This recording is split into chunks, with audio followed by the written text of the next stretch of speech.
Magandang buhay mga ka-update. Narito ang weather update ngayong Thursday, November 27, 2025. Asahan ang tuloy-tuloy na pag-ulan sa hilagang bahagi ng Luzon dahil sa epekto ng shear line. Uulan sa Aurora, Cagayan Valley, Cordillera, at Ilocos Norte mula umaga hanggang hapon. Sa Central Luzon, uulan sa ilang bahagi ng Zambales at Bataan pagsapit ng hapon, bago humina ang ulan sa gabi. Sa Batangas at iba pang bahagi ng Southern Luzon, posibleng magkaroon ng scattered rain showers sa hapon. Sa Metro Manila, maaraw at maulap ang umaga, ngunit may tsansa ng ulan sa hapon o gabi.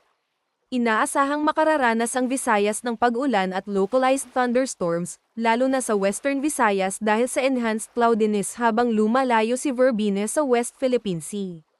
Mas maaliwalas ang malaking bahagi ng Mindanao bukas, pero posibleng magkaroon ng isolated thunderstorms sa hapon sa Northern Mindanao at Zamboanga Peninsula.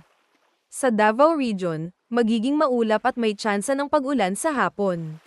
Huwag kalimutan mag-follow sa ating page and i-share ating video para updated ka lagi sa lagay ng panahon.